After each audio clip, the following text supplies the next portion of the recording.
নমস্কার বন্ধুরা, learning in বেঙ্গলিতে তোমাদের সকলকে স্বাগত। আজ আমরা শিখব ঐকার যোগে 2 ও 3 অক্ষরের শব্দ গঠন।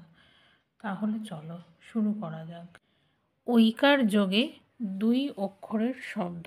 প্রথমেই আসছি শৈল, তালেবস্বয় ঐকার ল, শৈল। পাহাড় সম্বন্ধীয় কোনো কিছু কথা বোঝাতে শৈল কথার ব্যবহার করা হয়। তৈল, তয় ঐকার ল, তৈল।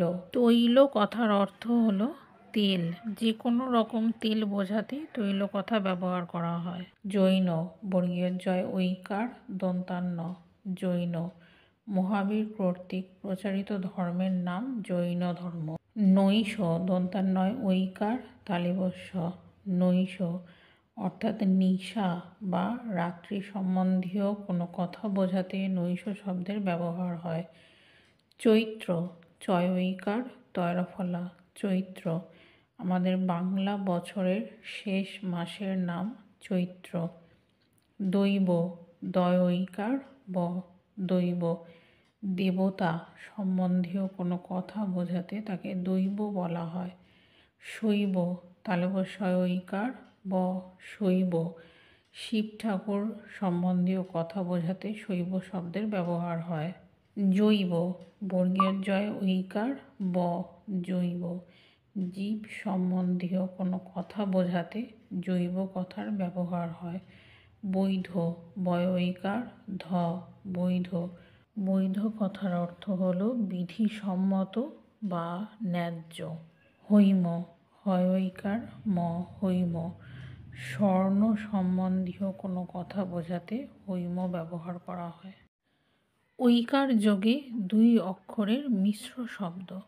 মিশ্র কেন বলা হচ্ছে? কারণ এখানে ঐকার ছাড়াও আকার, হস্যইকার, দীর্ঘইকার প্রভৃতি আছে, সেজন্য এগুলিকে মিশ্র শব্দ বলা হচ্ছে। বৈঠা, বয় ঐকার ঠয় আকার, বৈঠা। পৈঠা, পয় ঐকার ঠয় আকার, পৈঠা। পৈঠা কথার অর্থ হলো সিঁড়ি। পৈতা, পয় ঐকার তয় আকার, পৈতা। পৈতা কথার অর্থ পৈতে, মানে ব্রাহ্মণরা যে পৈতে ধারণ করে, বাম কাঁধের উপর থেকে ডান বাহুর নিচ পর্যন্ত 3টে সুতোযুক্ত একটি সুতো, সেটাকেই বলা হয় পৈতা। তৈরি, তয় ঐকার বয়সন্ন রয় হস্যই, তৈরি। তৈরি মানে কোনো কিছু তৈরি করা। বৈরী, বয় ঐকার বয়সন্ন রয় দীর্ঘই, বৈরী। বৈরী কথার অর্থ হলো শত্রু।